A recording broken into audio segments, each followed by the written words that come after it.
Welcome back to the channel, everybody, and it is the Captain America Marvel Legends Dum Dum Dugan, Nick Fury, and Sharon Carter pack. All right, so I got the figures out of the package and I've laid all of their accessories out in front of them.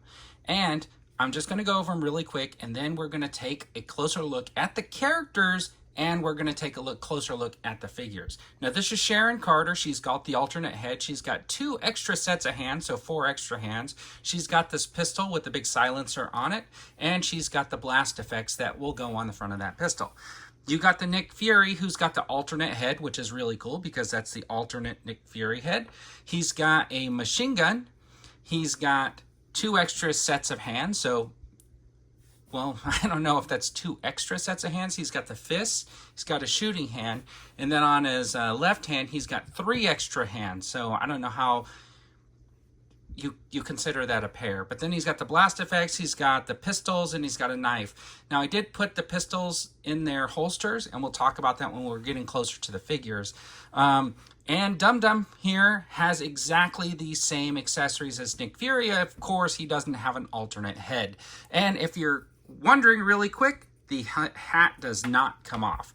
Real quick, just get it out of the way. I'm going to tell you what my initial complaint is about the figure so far. Is that they come with all of these weapons and stuff like that. He only has 1 holster, and that's him, and that's the Nick Fury and the Dum Dum only have the 1 holster, and he has his really cool kind of spy gun, which is really neat. It's kind of like that Luke Skywalker Return of the Jedi blaster, but it's really loose in the holster. So I don't think the holster is made for that. It's really made for this bigger one. So there's no other way for him to carry that other pistol or the second pistol with the extended magazine that they gave him. And they gave him the shoulder strap right here. And this pistol right here is, you can't draw it. So it doesn't make sense. This is like tied in. This is like that original Sharon Carter figure where she had the 2 side holsters and you couldn't take the guns out of the holster, or those Black Widows when they do that. So this is stuck. It's just for looks. And I don't know why they did that, because they have plenty of G.I. Joe Classified series figures that have this kind of cross holster where they have the pistol that actually goes in and comes out. So I thought I'd throw these guys in these military outfits to kind of like give you an idea of how you could create your own Howling Commandos, especially since this Dum Dum head looks fantastic, man. It is awesome. Now, along with this cover, Nick Fury was introduced back in 1963. He was a creation of Jack Kirby and Stan Lee, basically, and it was Sergeant Fury and his Howling Commandos, and Dum Dum was one of the Howling Commandos. Now, these guys like fought through the wars and stuff like that, and he was basically the leader of an elite Army Ranger unit, which was really, really cool. And it wasn't until later that Sergeant Fury, I guess, becomes a colonel, and I think 1965, he becomes kind of James Bond-esque. And I think with the popularity of the whole spy thing and James Bond, they thought, oh, that would be cool. Let's make him a secret agent. And they made him basically a CIA agent. When he was in that Strange Tales, he was introduced as a covert operative for S.H.I.E.L.D. and his arch nemesis was Hydra. So at that time, you know, there was a really popular TV show too called The Man from U.N.C.L.E. And I think, you know, some of it was probably taken from the idea of like this whole spy genre was taking off with like James Bond, The Man from U.N.C.L.E. And it was really cool at that time. And he gets his own series, Nick Fury, Agents of S.H.I.E.L.D. And one of the things about that comic was really cool was you saw him in like a business suit like that. So he was really like your pinnacle spy, which I thought was really, really neat.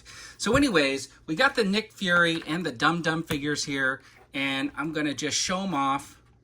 You know, I think I have them swapped, as a matter of fact. Let me put the Nick Fury head on the right body. We'll put Dum Dum back on the other one. I could tell because the necks seem sort of weird. So we all know that Nick Fury was played by David Hasselhoff in like a TV movie called Nick Fury, Agents of S.H.I.E.L.D. And I can't remember when that was, but that was a while ago. And then, of course, in 2008, at the end of Iron Man, they introduced Samuel Jackson as Nick Fury. And that's kind of how Nick Fury changes a little bit, and then we got this like comic book version of the head, which is really, really cool, and we'll take a closer look at that in a second. But here is that Marvel Legends MCU Nick Fury. We're going to just stick him in the back. So let's take a closer look at Nick Fury. So here is the comic book, I would say the original Nick Fury. I think his head sculpt looks fantastic. I do like the gray wings that he has on his hair. I think that looks cool. The patch looks fantastic. Now this guy's blue suit goes all the way up into his head, and I know why they did that. They did that because they do have the alternate head sculpt, and they wanted you to be able to like choose which Nick Fury you wanted, and to make sure that you didn't have to worry about like the color of the neck or anything not matching the head that you chose for your figure. Now, like I said earlier, this holster does not come out. It's unfortunate. He does have one big holster to hold a gun, but he comes with two other pistols and a machine gun and a knife. And if somebody can tell me in the comments, where is he supposed to store his knife other than just shoving it in one of the belts or something like that? I don't know. But anyways, he does have this butterfly joint up here in the arms. He does have this movement right here. He does have a double jointed elbow, which is kind of cool, and you don't see the pins on that. He's got the double jointed leg down here with no pins, which is really nice. He's got the boot movement, which is cool, the upper thigh movement, which is cool, and then he's got the foot movement, which is pretty much standard for these.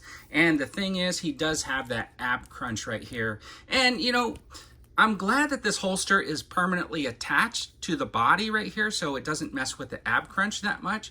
But I just wish this holster were capable of opening and holding one of the pistols. So I won't go over the Dum Dum's movements at all, but I will just show you the two belts so you can see how they are different. But pretty much everything else except for this upper body piece, because Nick Fury's got the 2, he's got the 1, and then he's got 2 shoulder pieces right here, and Nick Fury's only got 1 shoulder piece. And we'll just go over the Dum Dum's head really quick, and there you have that face sculpt. Man, that looks really, really cool, and you'll be able to do a lot. The only thing I wish, I guess you could paint it on, is if he had the 2 little stripes on the top of his head. That would be really, really cool. But anyways, having Nick Fury and Dum Dum here as part of Agents of S.H.I.E.L.D. is super cool. Okay, so this is the Sharon Carter figure, and I kind of do like this outfit. I feel like I've seen this in the comic books. She was introduced in 1966, I believe, in Tales of Suspense, a character created by Stan Lee, Jack Kirby, and Dick Ayers to go along with the S.H.I.E.L.D. characters. Hold on. And so there is the head sculpt right there. That looks really, really cool. I do like this outfit, and I think it looks pretty good. So this, of course, has the 1 holster. She did come with 2 pistols, one with a silencer, and then this one right here that just fits kind of snugly in the holster. That's your standard Black Widow holster that you would get with all your Black Widow figures, basically. But that head sculpt looks pretty good. She does have an alternate head sculpt. We'll take a look at that. All right, so that is the alternate head sculpt, and she has her hair up so she can like be sneaking around in like air vents or something and not have to worry about getting her hair caught in anything. Now this one was a little bit tighter to get onto the ball joint, probably because it wasn't on there, and I feel like it might have loosened the ball joint when I put it on, but other than that, I think it's fine. I'm going to pull that one off because I don't really like that head sculpt that much. I do like this one with the hair down. So anyways, this also has the butterfly joints right here. It has the double jointed elbows right here without pins, which is really nice. She's got that upper leg movement. She's got the double jointed legs, no pins, and then she's got the standard basically foot peg. Now the shoes look kind of interesting to me because they're not boots, of course. They're just shoes with this thing right here, and I think they look kind of interesting because when I first looked at the figure, I was like, are those supposed to be like house shoes or something? So this figure does have this upper body ball joint right here, which is really, really kind of nice. And if you look, there's another little ab crunch, or lower than ab crunch, which gives the figure a lot more flexibility to do stuff. So this figure does come with 2 extra sets of hands, which is really, really nice. So there's Sharon Carter, and I think it rounds out the S.H.I.E.L.D. pack super nice. Now, the only other thing that they could do would be like a Sergeant Fury and his Howling Commandos would be super, super cool. Let's get on it, Hasbro. Anyways, there's the Sharon Carter figure. We do know that she was the younger sister of Peggy Carter, but then later in the MCU, she was retconned and became the niece, and that was really because of the aging thing that they did. So there is the MCU Sharon Carter next to the comic book version, which I think looks really cool. So we do have Nick Fury, Agent of S.H.I.E.L.D., Dum Dum, and Sharon Carter added to the collection, and it's cool to start building these comic book versions of characters for your collection. Anyways, everybody, I really appreciate you tuning in and checking out this short little video on the Nick Fury, Dum Dum, and Sharon Carter from Marvel Legends. And as always, have a fantastic day.